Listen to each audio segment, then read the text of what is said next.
everything happens the way God wants them to happen, and they happen for a reason. I'm glad I kept going because now it makes sense. And what a journey it has been.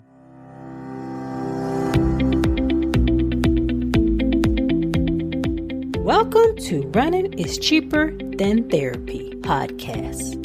I am your host, Dr. Weta L. Brown. I inspire and promote movement. I explain how running adds to life from a mental wholeness aspect, how obstacles can be overcome in life to make it to your finish line.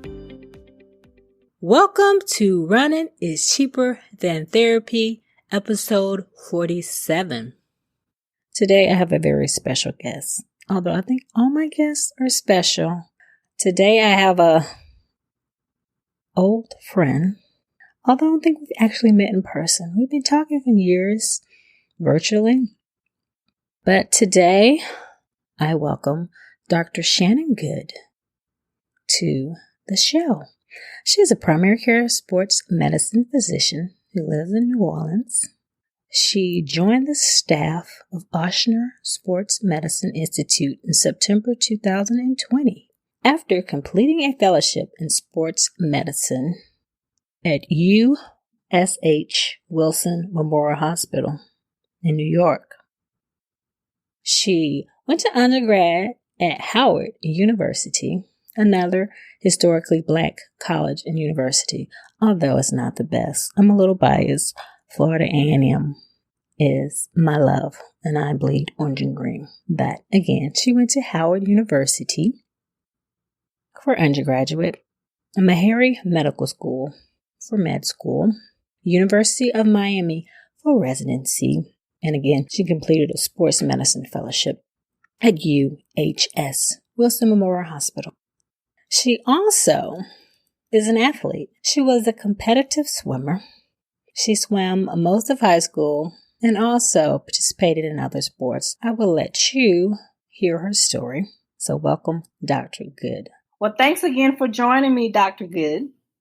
Thanks for having me. So I just want to go back to high school. You competed as a swimmer, and I did not know that. I think I was listening to one of your news broadcasts, and they mentioned it. Tell me about that, because a lot of us don't swim, especially competitively. Well, we were at a pool party when I was in like first or second grade, and I think I fell in the water and somebody had to like get me out. And my mom was like, oh no. So within days, I was in swim lessons. And I actually learned how to swim at Chicago State University, which is where most of the Black people I know in Chicago that know how to swim learned how to swim. Okay. Took a liking to it, joined the swim team, and swam competitively from third grade all the way through high school. And I was a lifeguard for 3 years. That was the thing as a swimmer, at least in Chicago. If you were a swimmer, when you turned 16, you could be a lifeguard. And so I was a lifeguard at Thule Park on the south side of Chicago for 3 summers. So what events did you participate in? I was a short sprinter. So, well, actually, when I swam club swimming, when we would have major meets, you actually had to swim every event. It wasn't like when I got to high school where you could, specialize in what you wanted to swim in. When we had park district meets, you competed in every event. And when we had state meets, you would compete in every event. So I've had to swim the 500 and hated it. Hated it. But I was a short sprinter, 50 free, 100 free, and I would swim butterfly and relays. What was your favorite? Butterfly. Because it's the hardest, but it's the prettiest. And it's the most challenging. And I think because I was good at it, and it was the most challenging, and for when we would get in trouble, our coach would make us swim a 200 butterfly. So it was like the punishment stroke. Mm-hmm. But I really liked it, and I was good at it. So, and it's just pretty. I love watching butterfly. It's hard. Well, it's hard for me. It's challenging. Yeah, it is.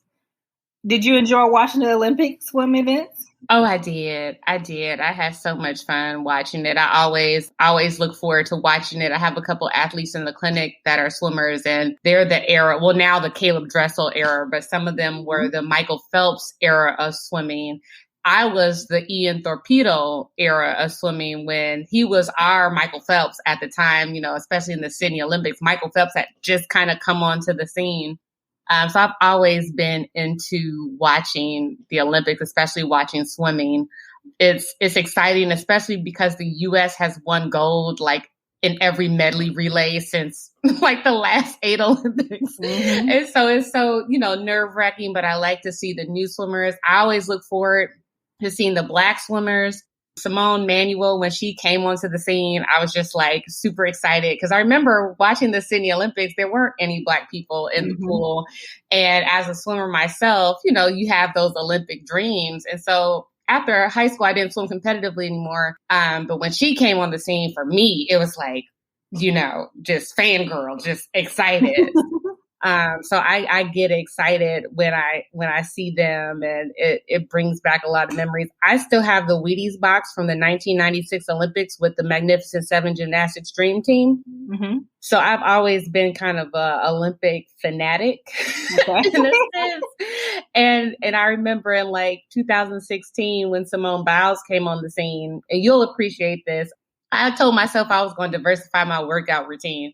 And I used to tumble in high school. So I took an adult gymnastics class, and I went to class, had a blast, doing backflips here and there, fell one good time, but bounced back up. The adrenaline is going. And I kind of limped to my car, but I was still really excited, And the next day I was at work on a pain management rotation. I told my attending, like, my ankle doesn't feel right. Like, I know I had a fall at gymnastics, but I don't think it's that big of a deal. He's like, oh, you should get that checked out. And this was going into my second year of residency. So I call my attending, who was a sports medicine doc. I said, I need to see you Friday. Can I get in and see you? Well, week later, I had a navicular bone contusion, ended up in a boot and 9-weight bearing for a little while. And so like when I tell patients, like, don't go out and do anything crazy, they look at me and I'm like, I've been there. Like, I tried it. And I had to watch the rest of the Olympics on the couch. I couldn't even jump up and down. But it was because of the Olympics I took the class because I was so excited and so motivated. So now when it comes around, I try to be like, just stick to your elliptical. Don't do anything crazy. You know what happened last time. So I love watching the Olympics. Do you still swim? For recreation. I don't like to compete. It's like I'm a competitive person, but I was never like really into competing. I get performance anxiety. So like for swimming, you're on the block. It's a tone that goes off and then it's a gun for a false start. And it just gives me jitters. Like, so once I stopped swimming, I never wanted to go back to like swimming competitively. But if there is a body of water, I am in it. When I studied abroad in Australia, we, on our spring break, took this boat out into the Great Barrier Reef in Cairns. And the captain was like, what's the first thing you want to do? I was like, jump in the water. And like the next morning when the sun came up, I literally just ran and jumped off the side of the boat. And all these people probably had never seen a Black girl swim because when I came up to the surface, everybody was like in a frenzy. Somebody had their buoy out. And I'm just sitting they were like, right, what is she doing? I'm like, first of all, I'm not that crazy. I'm not just going to jump in water and just swim. But that's how excited I was. I couldn't contain it. I was just like run and jump, So I swim recreationally. Good. Do you do any other sports growing up? I ran track for a little bit. That's what kept me in shape in the off season. And I was in shape too, because I attended Morgan Park High School and our women's track team was like legendary. I think we won city championship for track over 10 years in a row. And I kind of walked on the team. Like track tryouts were a huge thing for our school. Because the women's team was so good, many girls went on to collegiate athletics and, run track at big universities. One of my good friends was like the track star. So she like got me on the team and I did not know what I was getting myself into. So I did run track I ran for 2 years. Again, short sprints. Anything longer than like 100 yards, I'm just not made for distance. I admire you and all that you do. But when I used to lifeguard and we would have to run a mile, I would die at the end of that mile. But I ran track and I tumbled. I wanted to join the cheerleading team, but football season and swim season are at the same time and track and basketball are around the same time. So couldn't really be a cheerleader. So my mom let me take tumbling classes. in the evening. So that was another thing that I would do to keep in shape and, have fun. Did you ever think about doing triathlons since you know how to swim? That's usually a barrier for most people. I have. And honestly, the biggest deterrent is that running. I think I would need someone to coach me into learning how to run distance because, again, I'm for real a short sprinter. It's distance. I don't know if it's just intimidating or what is it, but I've thought about it. I think it's one of the coolest things that people can do. I've worked triathlons as a sports medicine physician, and I always admire, everyone doing it. And when I did a junior lifeguard program, we would have to do these run, swim, run events and things like that. So I've thought about it, but I'm a little intimidated by that running. You could try, they have an event called Aqua Bike, which you just bike and swim, which I just recently learned about. So, and a lot of people do it because I thought about doing it when I was injured. They sell out really quick though. Okay.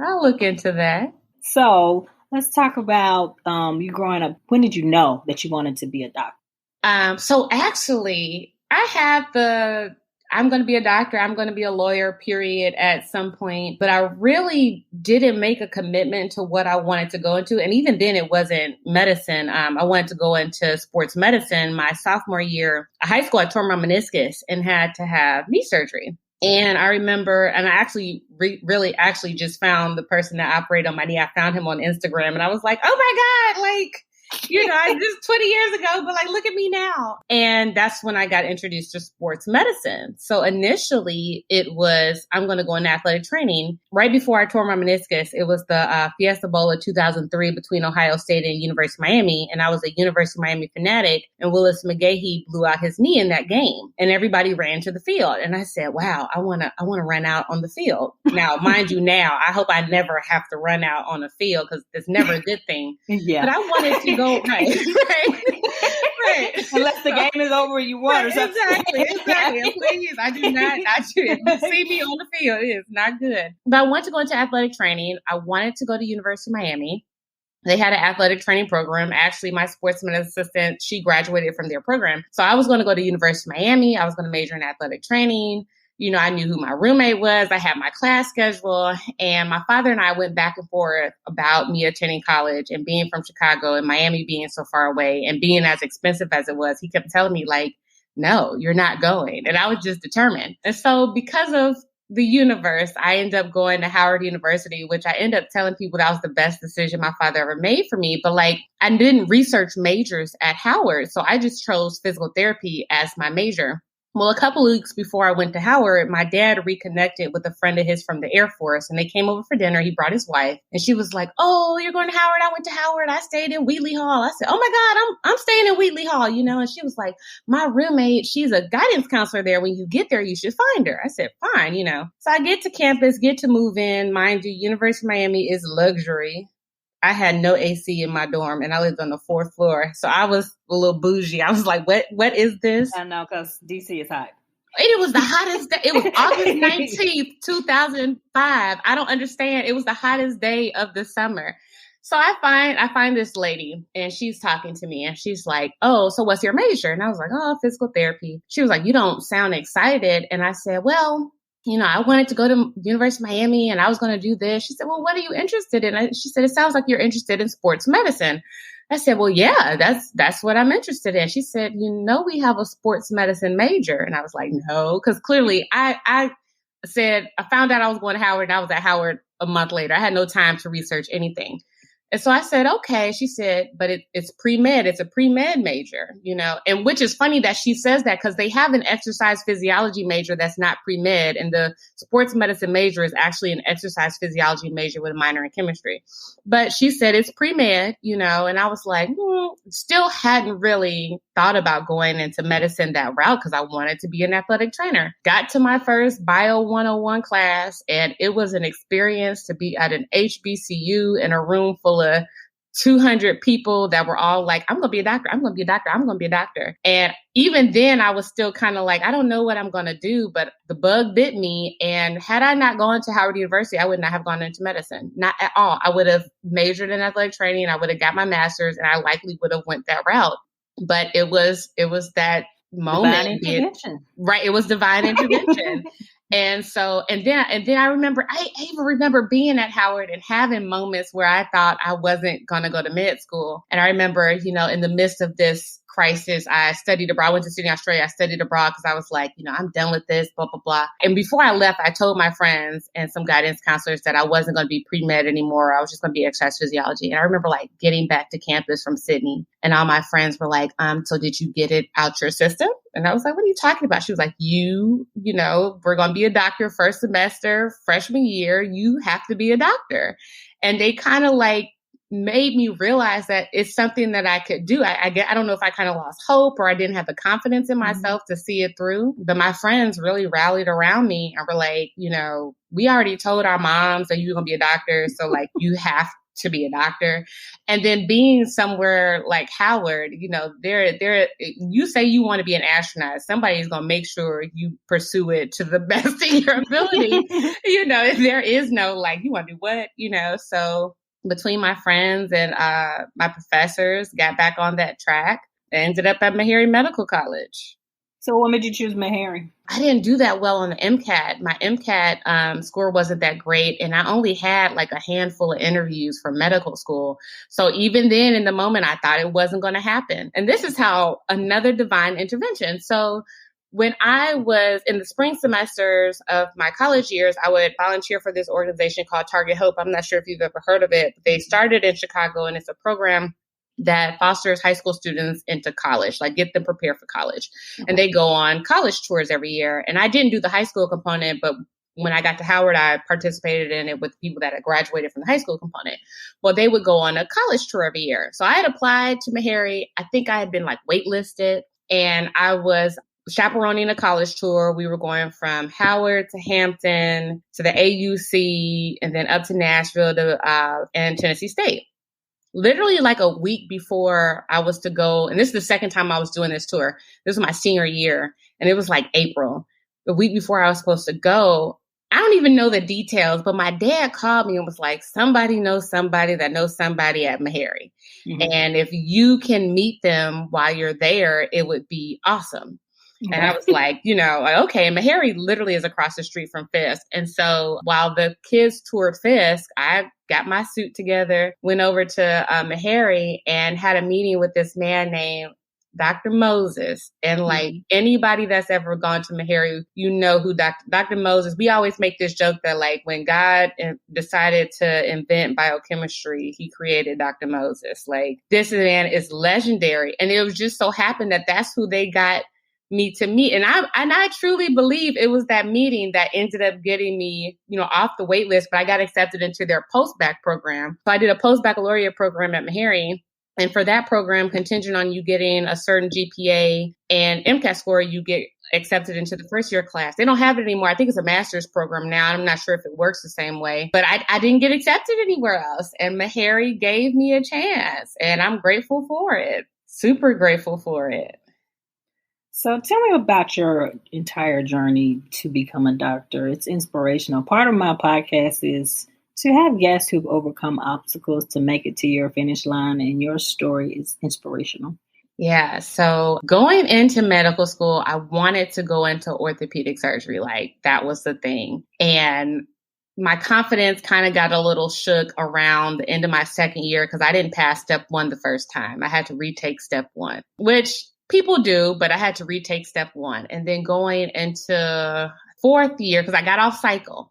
And I had done a summer internship program with Nth Dimensions with Dr. Bonnie Simpson Mason. I did her program. And so then going into my 4th year, I had my surgery rotation. And the thing about Meharry, and I was still contemplating doing orthopedic surgery, but I didn't have the confidence that I would actually match because ortho is really competitive. But then coupled with that was my surgery rotation, which was my absolute favorite rotation. But at Meharry, there's no surgical residency. So as a medical student, you are first assist, you are the resident. That's how they treat us. And I just remember one night on a Saturday, the pager going off at 2:00 in the morning to come in for an appendectomy. And I was like, is this the surgery life? My sleep is precious. And so I wanted to go into orthopedic surgery with the idea of going into sports medicine because at the time, that's all I knew how to get to sports medicine. So sports medicine had always remained. So around that time, I was introduced to a physiatrist, physical medicine and rehabilitation. And they were like, oh, we do sports medicine fellowship. So like at the last minute, I got like an away rotation in PM&R and like only applied to PM&R. Of course, it's like November when I'm applying. And I think I had like 4 interviews. And then around this time of interviews, I'll never forget finding out that I failed step 2 clinical skills. And now that's the one test that they always are like, oh, if you can speak English, you can pass. Everybody should pass it. So to fail it, I was like, oh my God. I literally remember calling my mom and my girlfriends and being like, that's it. I'm not going to be a doctor. I'm going to have to go get a PhD. Like, I'm just not going to make it. Like, course changed, And they, whatever, keep going. And my mom always, and I'll bring this up again, she's very in one ear and out the other, just like, sure, Shannon, whatever you say, okay? And so I apply, and I still have this email. I got the "we're sorry you did not match" email, and missed match day, and that was the most devastating because Meharry is very known for match day. Like, we do our match day ceremony big. They put all I don't know if they still do it this way, but when I did it, they put all the envelopes in a big box, shake it up, and they pull the envelopes one by one. So you never know when you're going to go up to the podium. And you go up to the podium, you get your 5 minutes, like the Grammy Awards, and it's a big deal.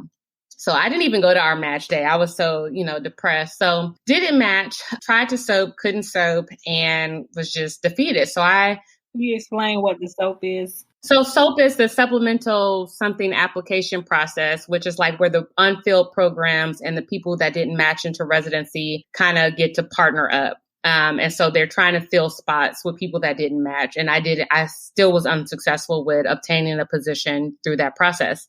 So I moved back to Chicago. It was like, well, what can I do to make myself more competitive? So I studied for step 3. At the time, only certain states would let you take step 3 if you weren't in a residency program. In Illinois, you had to be at least an intern. Like, your program director had to enable you to take step 3. We drove to Washington, D.C. for me to take step 3 in Maryland. You know what I mean? I went out of my way to make sure I could take step 3. And in the meantime, I'm like, well, I need something to do while I reapply. And I reapplied, wasn't hearing anything back.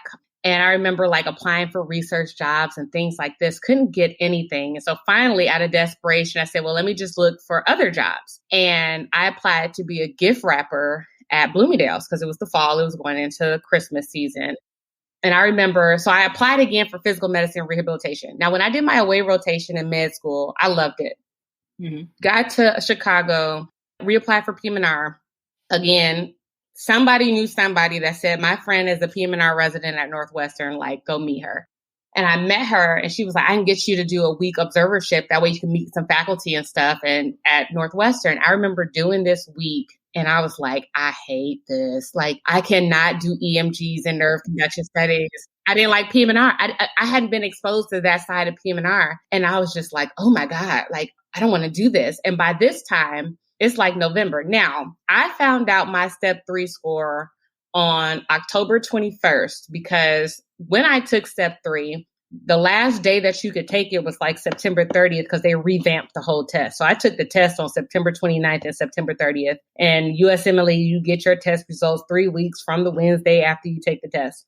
So October 20th, I get home from working at Bloomingdale's. Now, went to Bloomingdale's, showed up for my interview. And they say bring a resume. Of course, I bring my curriculum vitae because that's all I have. And it's just Meharry and biology and anatomy and pediatric, rotations. And the lady was like, I can't hire you. I said, why? She said, you're a whole doctor.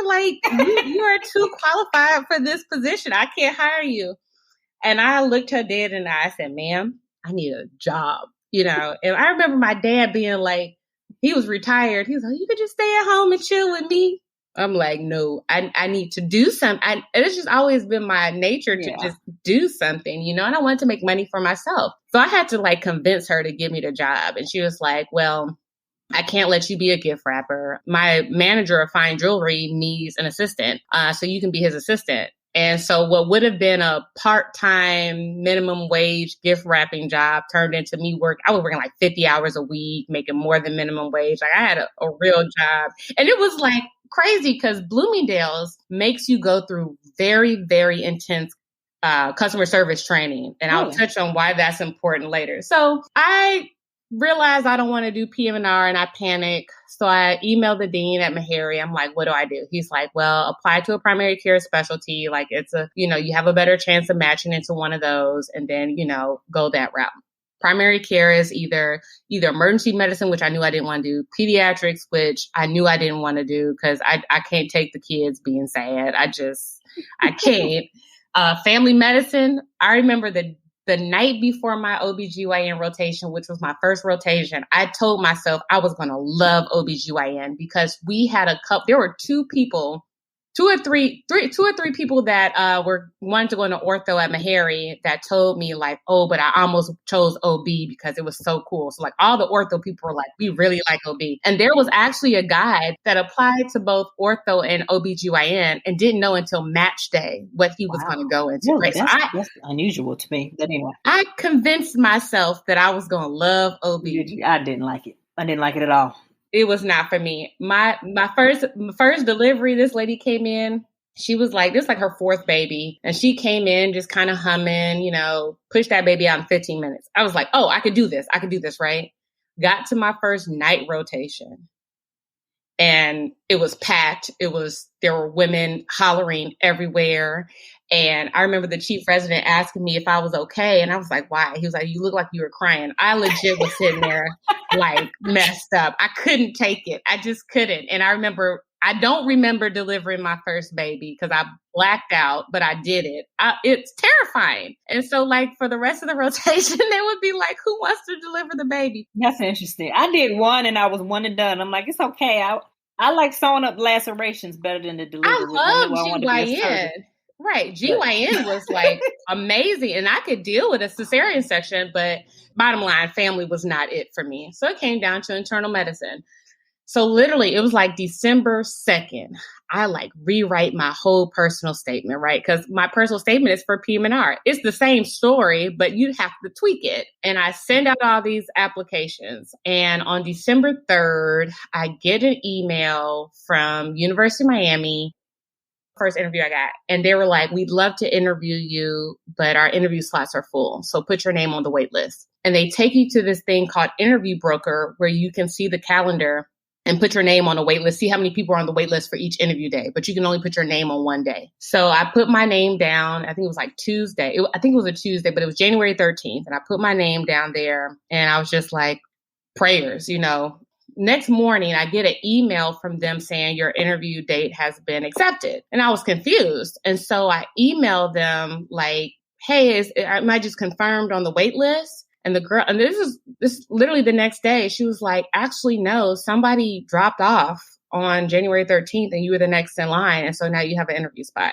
And I was just like, what? And I literally that was my only interview for a categorical, which is a 3-year position. I had one other interview for a prelim position at UIC. So those were the only 2 interviews I got. And I just remember being like, even in that moment, I was just defeated because in med school, they tell you, it's like a urban legend when you hear somebody like, I had one interview and I matched. Like, that doesn't happen. It's always, nobody knows that person. It's always like my cousins, sisters, aunties, daughters, best friend only got one interview. You like, yeah, right. So I only had the one categorical interview and the one prelim interview. Now, back to when I got my step 3 scores, I had the biggest breakdown I think I've ever had in life because I just knew that if I failed this test, I already got 2 tests failed on my transcript. And when you submit for application, they can see your whole transcript so they can see it. I freaked out and told my mom, I'm just going to work at Bloomingdale's for the rest of my life. And she was like, yeah, in one ear and out the other, like you'll be fine. So I go on these interviews, go on my interview to Miami, and it was like, great. And I wrote them a letter asking to come back for a second look. And they said yes. And they said, we would love to partner you with one of our attendings. What are you interested in? So this was for internal medicine. So internal medicine doctors go on to be cardiology, hematology, all the ologies, right? So they're like, what do you like? And out on a whim, I just say sports medicine, knowing that like, whatever. I just said, I'm interested in sports medicine. They're like, great, we'll set you up with Dr. Manilak. He's a sports medicine doctor. And I was like, what? and this is when I found out about primary care sports medicine, which are physicians that do either pediatrics, med-peds, ER, PM&R, or internal medicine and go into sports medicine. And so I rotate with him, and he was internal medicine, and he was one of the people that helped started the residency program, because this was the first year of the residency program. And so I was like, wow. So now I'm excited, right? Like, oh, I can go to Miami, and there's this sports medicine doctor there, and he did internal medicine. Because also what I found out was sports medicine is traditionally a family medicine fellowship.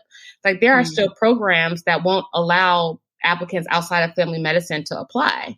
So I'm just like, wow, that there's hope. You know, I remember match day, just sitting at the kitchen table with my parents, like waiting on that email, and found out I matched at University of Miami, you know. And so that was like that. I get into residency, and intern year is fine. And then our second year is when you start to talk about, if you want to go into fellowship, like this is where you start to be strategic.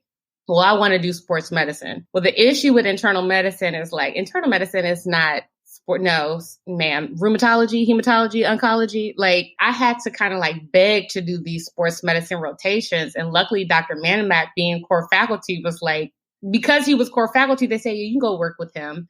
So I do all these things, and I applied for sports medicine fellowship.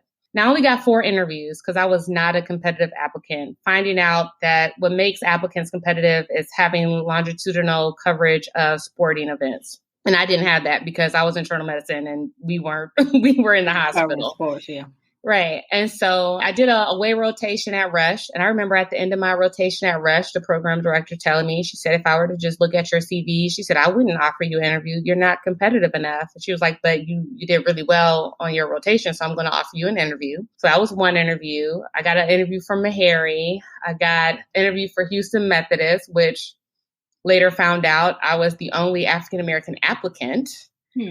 And so that's where I found that out later. Someone there told me, but that was that. And I had an interview at Drexel. And the Drexel interview was like, looking back on it, you know, after finding out about Houston Methodist, I'm like, I know why Meharry interviewed me. I know why Rush interviewed me. I know why Houston Methodist interviewed me. Why did Drexel, where did they find me? And they only interviewed 15 people. And I was one of those 15. So I interviewed, and the program director was like, you're really great, but you know, application wise, you're not competitive. He was like, if you don't match, you let me know. And I'm thinking like, okay, you know, we'll see. Well, 2-3 months later, match day. And I get that, we're sorry, you did not match email again. By this point, I was like, no, I've come too far. Like, I can't let this go by. So I emailed, and they don't have a SOAP for sports medicine fellowship. So I had to email every vacant spot, send my CV, send my personal statement, and send an email letting them know I didn't match. You have an open position. You know, I'd love to fill it. And so I was about to shut my computer down. I remember, the guy at Drexel said, let him know. So I let him know. He's like, all right, do this. I'm like, already done. He's like, okay, hang tight. And I get this email that literally was like, hey, Jill, got this applicant. She's really great. Heard you didn't fill your spot. You should check her out. And I'm thinking like, it didn't even say where, right? I'm just like, okay, we'll see. A couple hours later, I get a phone call. Is this Shannon Clemens? I'm like, yeah. She's like, oh, this is Dr. So-and-so at a Binghamton Sports Medicine Fellowship. You have a moment. I was like, of course, you know what I mean? And so we have a phone interview. And mind you, I didn't apply to this program. I still don't even know where it is. I'm just going with it. And she was like, okay, well, you know, I don't have your info. So can you give me 3 contacts to call for your references? And I give her to him. One of those being my program director from residency. And I remember texting him to be like, hey, you know, this lady's going to call you. And he's like, well, you know, I'm kind of in Italy, so unavailable. Okay. And I'm just like panicking. So a couple hours go by. I'm sitting at the kitchen table. I remember it like it was yesterday. I was eating a Subway sandwich, and it was a steak and cheese sandwich with jalapenos. And I do, because I was chewing. I just took a bite of the sandwich, and my phone rings, and I see her number. And I have a mouthful of food. And it's like, I can't let her go to voicemail. I can't answer with a mouthful of food. I had to spit the sandwich out. And I kid you not, I spit that sandwich out. And she's like, hey, so called your references, called your program director. I'm like, oh, I knew she was going to call him first. She's like, he's kind of out of the country. I said, yeah. And I just know she's going to be like, we're sorry, right? Mm-hmm. And she's like, I spoke to your associate program director and she sang your praises. So we want to offer you a position. Now, mind you, earlier in the day, I had another breakdown on I'll never be a sports medicine doctor. And my mom was just like, okay, okay, whatever, Shannon. Okay. And so she's like, I want to offer you a position. I'm like, yes. She's like, okay, great. We hang up. I run in. My mom's about to go walk the dog. I'm like, I got a position. And they're like, where? And I'm like, I don't know. You're like, I'm going. I have no clue, but I'm going. You know what I'm saying? I'm going. My mom was she just kind of smiled. And the thing that it is like my mom has the biggest faith of anybody I know. Mm-hmm. And she told me, she was like, I prayed on this. Like, I knew you were going to make it. You just had to keep moving. And she says it now when we talk about it. She's like, I just said in one ear and out the other, like, I'm going to let her have her moment. You know what I mean? And then, things will work out. And so I'm like, I'm going. And she was like, okay, I'll be back. And I'm like, why is she not? She was like, I knew you were going to, she had that faith that I did it.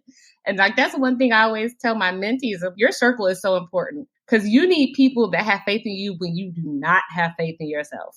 And did my fellowship upstate New York, Binghamton, New York, in the middle of nowhere. And being from Chicago, after living in DC, I've lived in all these fast-paced cities. I went to a city with a population of I think it was 3 cities, and each city had 30 to 40,000 people. I was in the middle of nowhere, but had amazing training. Used to the cold. It was. Oh my God. The name of the county was Broome County, and they nicknamed it Gloom County. It was ugly.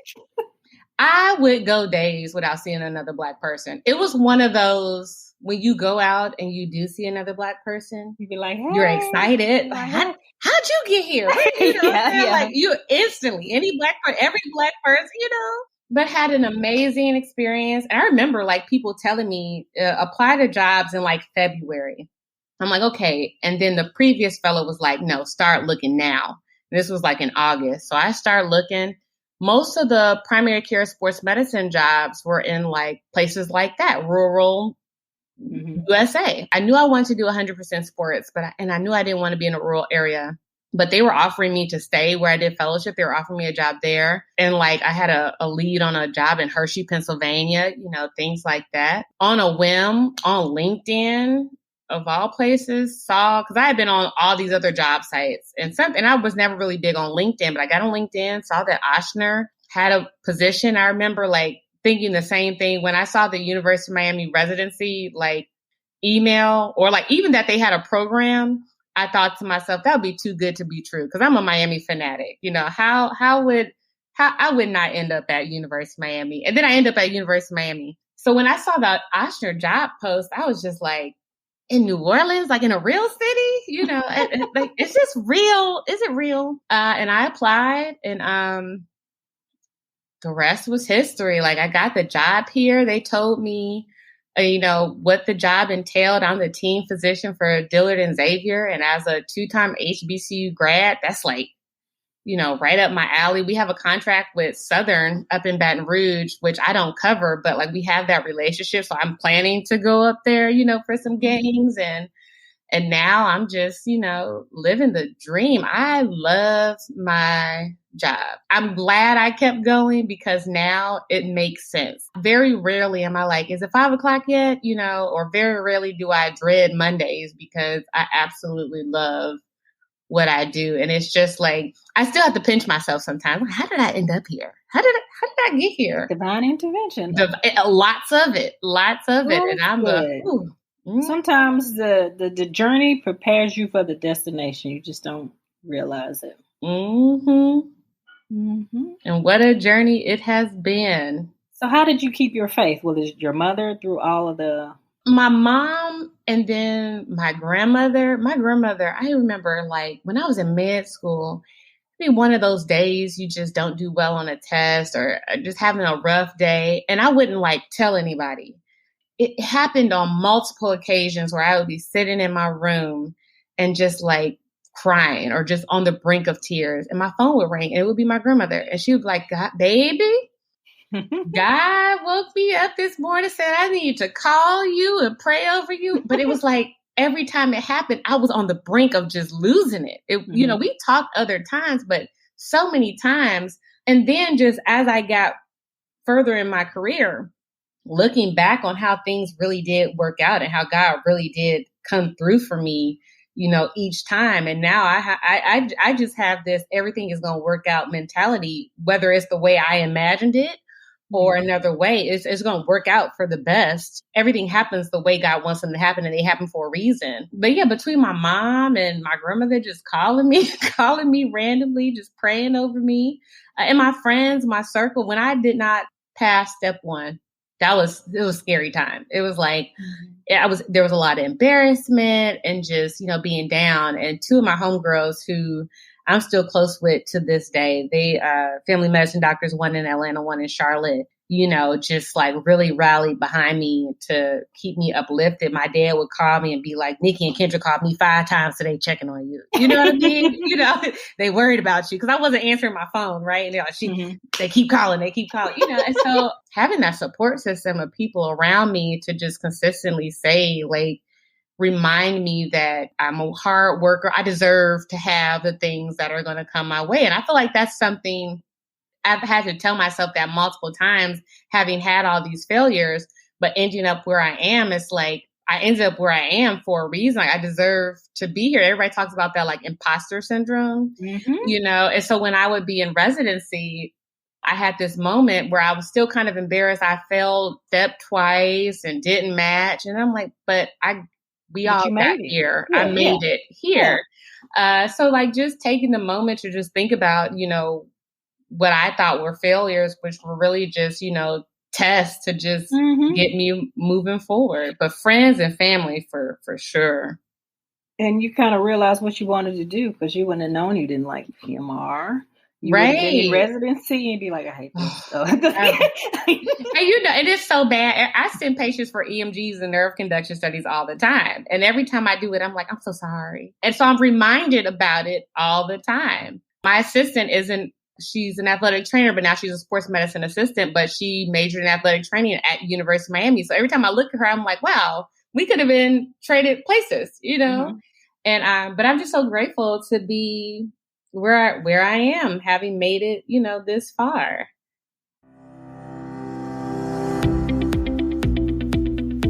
Season 3, we will continue the new segment called Ask the Doc. If you have any questions related to musculoskeletal injuries or musculoskeletal health, go to my website, www.weouilove.com. Click on the tab Voicemail, leave your voicemail, and select Messages will be aired and answered on the segment. Now, back to the show. When I applied for sports medicine fellowships after residency, I was supposed to go to, I think it was Jacksonville program. I think like a month before I called because I didn't get any information.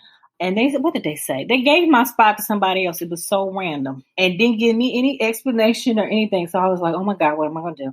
I'm supposed to start this fellowship. Like it was a month or 2 months. It was something close. And I was looking in, I think it was a Journal of Orthopedic Surgeon. They had this opening for this fellowship in Pennsylvania.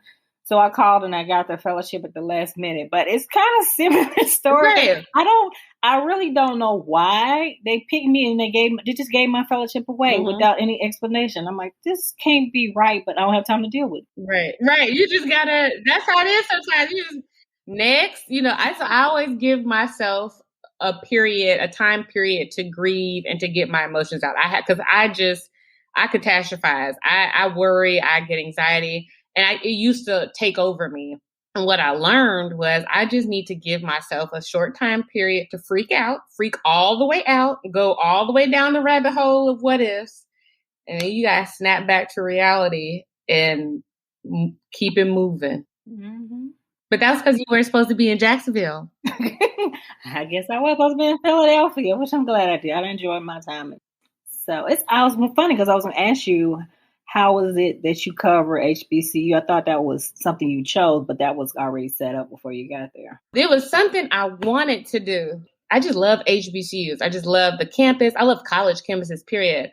But I've always, I told myself if I ever go into teaching, I want to do it at an HBCU. Like, I just love the HBCU environment, what they do for our people, So I didn't know. It wasn't posted in the Ochsner write-up for the position that's what I would be doing. But after speaking with my now boss and, telling him my story and, where I matriculated through, he was like, oh, wow. He was like, we could put you at Dillard and Xavier. There's a need there. And I was just like, yes, this is like a plus, you're asking me as if, would you do it? And I'm like, yes, I would do it any day, Mm-hmm. I go to one school. I go to Xavier on first, third, and fifth Tuesdays. And I go to Dillard on the second and fourth Tuesdays of the month to do a 2-hour training room with the athletes. And then I cover their athletics. So I love it. What all sports do you generally cover? For those two schools, I attend volleyball and basketball games, men and women's basketball and volleyball. And then I see athletes from all sports. I've gone to a couple cheer competitions. And then Ochsner has like a monopoly on high school football here in New Orleans. And so we split up the high school football here for that.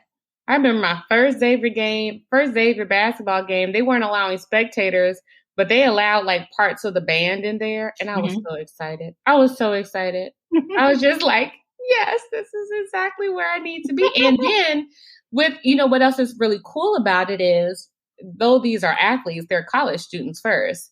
And there's a lot of them that are interested in healthcare. More than once, I've had one of the athletes be like, you're the first Black doctor I've ever met. You know what I mean? And so now I'm able to mentor young people and enlighten them and help them along their journey. So it's perfect. It's wonderful. That's wonderful. Do you deal with concussion management? Oh, yes. That is on the website considered one of my specialties. We do a lot of concussions and Ochsner's. We've been working overtime on our concussion program. So the thing about concussions is you do want to rest, but studies have shown that some light exercise can actually help speed up recovery of concussions. And so we're doing a lot of big things with getting our athletes into rehab early for concussion. A lot of people don't know that. Like, some people have to go to physical therapy for concussions because concussions can, offset your vestibular system and your balance and your proprioception and your reaction time can all be altered.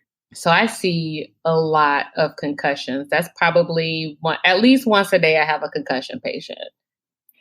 Do you find, or have you found any issues with either like family or parents or coaches pressuring you about returning an athlete back to play early? When I volunteered, it was mainly high school where I had issues with, like, he needs to play. I'm like, no, he doesn't need to play. This is the thing. I tell people all the time. As a sports medicine doctor, there's a lot of glitz and a lot of glam. When it comes down to it, my bottom line is to keep people safe.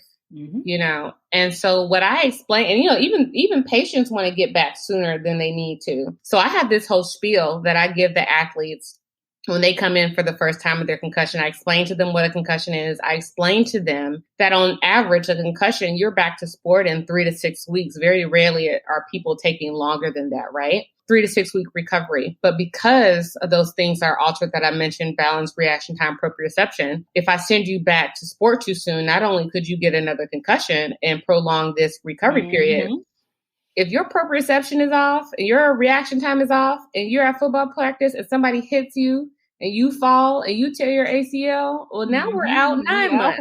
So pick your poison. So I'm trying to keep you safe. And because I've seen it. I've seen athletes go back too soon and end up with bigger injuries than what we had with the concussion. And now they're out way longer. So I put my foot down. There are certain things that I just don't waver on. A lot of the families are pressured to get people back. Kids try to deceive me. I don't let it affect me. There are certain things I have to draw the line on. And that, as being a sports medicine doctor, my job is keeping you safe and I'm not going to waver on it. So I think coming in and taking that stance so early, people know, like, Dr. Clemens Good does not play. I see a lot of athletes from St. Augustine, which is an all boys school here in New Orleans. And I ran into one of the coaches one day. And he said, "Oh," but at this time I was still Dr. Clemens. He was like, "Oh, you're Dr. Clemens." I said, "Yes." He said, "Oh, yeah, I heard about you. You put your foot down." I was like, "Yeah, I'm not, because I don't want to do the wrong thing. So morally, as a physician, what's the first thing they tell you? First, do no harm. I don't want to do anything. But, these kids are young. They're impressionable. They have a bright future. I don't want to mess them up. Safety first. I just will not bud. But being consistent with that too. So I don't get a lot of pressure from people. They kind of know when somebody sees me like, oh, yeah, never mind. Don't just do what she tells you to do. How do you feel about football? I know some people with the contact and talk about concussions, even though some sports actually have more concussions than football. Like soccer. Hockey, I read too. Like, if you had a son, would you let him play football? I mean, how do you feel about some of the new rules? I think if I had a son, I probably would not let him play contact football until he was at least in high school. Okay. And in order for him to say, sure, in order for him to say, I want to play football, and for me to say, sure, there has to be some type of sustained level of athleticism that has been going on prior to that. So meaning you can't just wake up one day, you've never run track, you've never played baseball, you've never done anything, and you say, I want to play football, because that's dangerous. It's at that point, it's a little too late. But if you've been athletic and you've kind of proven to me that you have athletic abilities and you're safe with what you do, at that point we can discuss it. I'm okay with flag football and things like that, but not even just from like a concussion standpoint, just the injuries that I see with young people in football. I don't have a problem with it, but you have to have proven a certain level of athleticism and a certain level of maturity to be able to participate in a sport like football. Football is rough. There's a lot of pressure, not just from your teammates, but from your coaches. And I need to know that you can withstand peer pressure and that you're mature about the things that you do. So I think it's okay, but there have to be parameters for it, for sure. Okay. I love football so much, but I'm kind of like torn, because I think I did a podcast on concussions and actually a blog after I saw the movie. Because I'm torn, because it's like I love the game. That's right. You like the Eagles. But I love football in general. I love anything football, because when I went to the Hall of Fame, because I did a race there, there's this one, he's a Redskins fan. He's like, there's not much Eagle stuff. I'm like, I love the history. I love football. I just love football. And I don't know where it came from. I think when I lived in Philly covering football games, it's like, I don't know, it's just something about football that just fascinates me. And I have a special place for football too, because my father used to referee Big Ten college football. My first trip to Disney World was going to the Citrus Bowl. I enjoy it too, but it's like being on the other side. I'm okay with it. It's just you just gotta do it safely. Like I meet some kids and I'm just like, you play football? No, you gonna get hurt. High school boys wake up, they get, sophomore year of high school, all their friends are on the football team, they want to try out for football. They try out for football. They go to their first practice. They get hit. They end up in my clinic with a concussion. And by the time I'm ready to like release them back, they're like, no, I think I still feel, because they don't want to go back. They won't play. And that's they don't want to play anymore. And that's the person that should not have been on the football team. You know what I mean? So, but no, I enjoy watching it. I love watching out. The only Saints game I've ever been to, I won tickets last year to go to the Saints Buccaneers playoff game. That was awesome. And like when I say University of Miami, like that was my team when I was in high school and middle school. So I have a special place for football too, but and then I watched Concussion, the movie too. You have to have the right support system and the right mindset for it. That's true. What is the most scariest thing that's happened while you were covering an event? Anything come to mind? Honestly, I haven't seen too many gruesome things. I've seen some things, But I think because when I was in fellowship, like being in fellowship, you have to be exposed to everything. So I've seen like videos of soccer players with a dislocated kneecap and they pop it back into place on the field and run back down the field. You know what I mean? I've seen videos of, you hear about the freak accidents with the basketball players that snapped their leg in half, knowing they probably had a stress fracture for forever and nobody said anything. There hasn't been anything, knock on wood, thankfully, that kind of really scared me. There've been situations where I wasn't scared necessarily for the safety of someone, but maybe someone had something happen and had to get pulled out the game. And we go, oh, that's the star player. He needs to go back in, things like that. But luckily, I haven't had anything too scary. Now, there has been one thing that happened that I wasn't there for. I did have a situation where I got a call that a women's basketball player passed out while running at practice. Mm-hmm. And that was, and she was semi in and out of consciousness, and they had to take her to the emergency room. And just hearing that, I didn't witness it, but this is one of my athletes. And, of course, that's really why I'm at the games. As a primary care sports medicine physician, I'm not there for a broken leg. I'm not there for a torn ACL. I'm there just in case somebody's heart stopped and we need to do something about it, right? So to hear that was scary. And I remember like going to the emergency room and I sat there with her and the coach and waited for her family to get there so that I could debrief them and talk to the doctors, things like that. But hearing that was scary. But luckily, I haven't had anything that was too scary. I've had a lot of fractures and stuff, but it's just kind of like after you see it so many times, you get that kind of used to it, I guess, for lack of a better word. What your player that passed out? What did it end up being? Myasthenia gravis crisis. She had a history of myasthenia gravis and had a crisis. My scariest event was I used to cover this indoor soccer league, and the goalie got hit in the eye. And took him back to the locker room, and he was saying he could not see out of his eye. So it freaked me out because I didn't know much about eyes and I hadn't seen him. And he was freaked out. He was like, I can't see Dr. Brown. I can't see Dr. Brown. I'm not going to be okay. I'm like, you're going to be okay. But in my mind, I was like, okay. But we went to right away to the eye emergency. He wound up being okay. But it's funny because we're Facebook friends. He's like, yes, I remember that day. I was freaked out, but I didn't want to like play cool. And I'm like, right. And that's the other thing. Like something like that would be kind of like I get a little freaked out about the eye too. You know what I mean? I probably would have been like, there's really nothing I can do. So we gonna take you to the, is your heart? You breathing? You talking? Oh, okay, I'm good with that. So. You say you do a lot of mentoring. Do you do any programs or is it just students?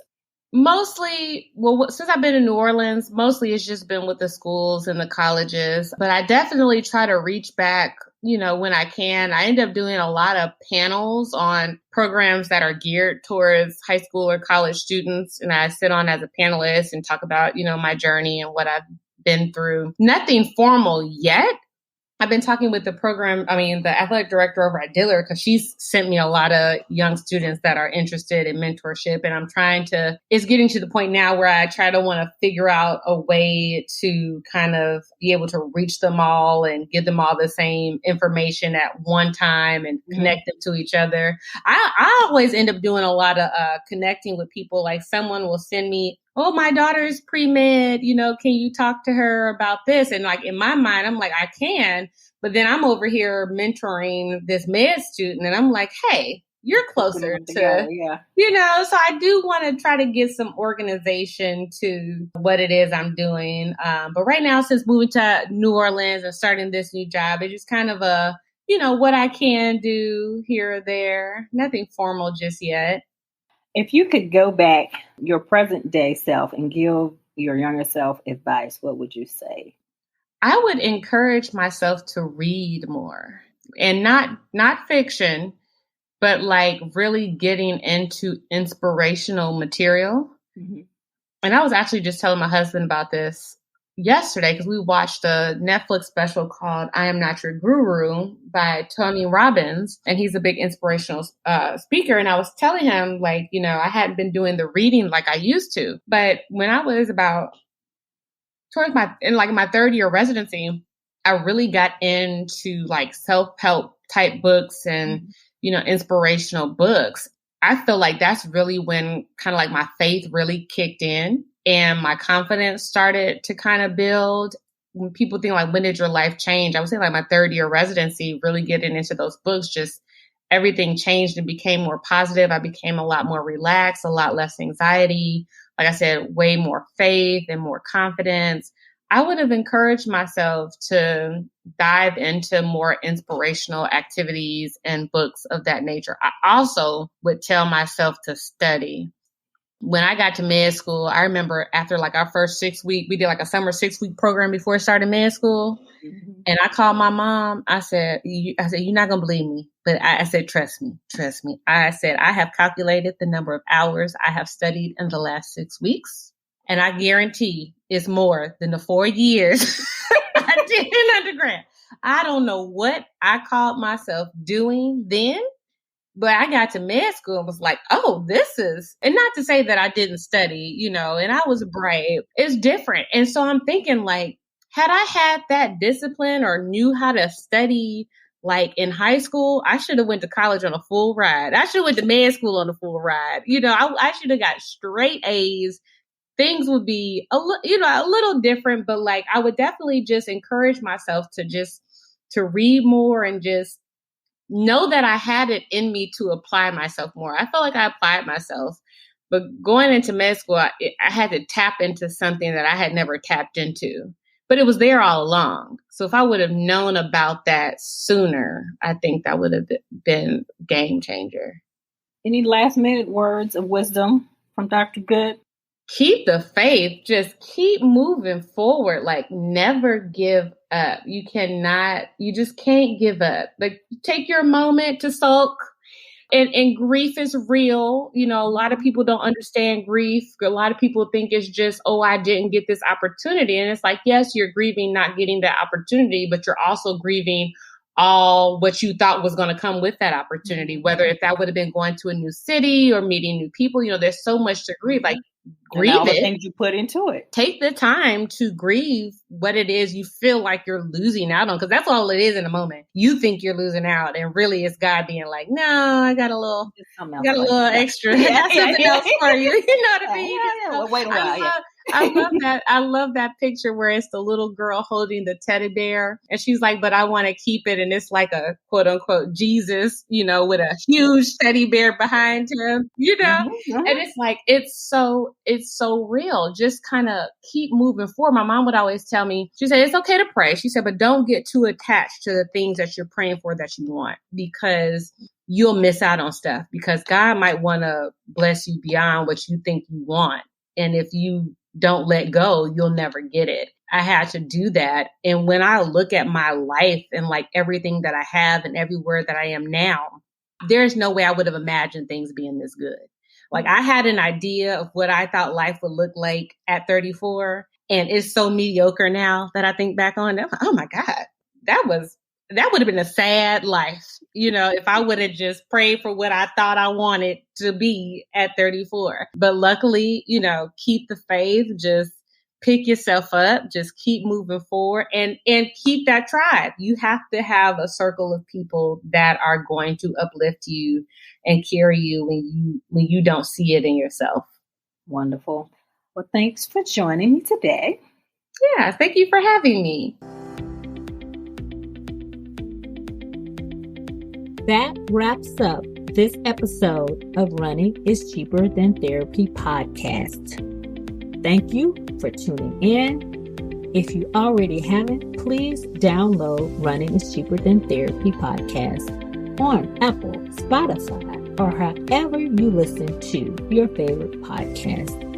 If you have any questions, concerns, or possible show topics, please email runningischeaperthan.therapy, OLB, Omaha Love Brown. Again, that's runningischeaperthan.therapy, Omaha Love Brown @gmail.com. I also can be reached via Instagram, Facebook, Twitter, LinkedIn, and YouTube. Handle We Life, We Love. OUI Life, OUI Love. Thank you, and please tune in again.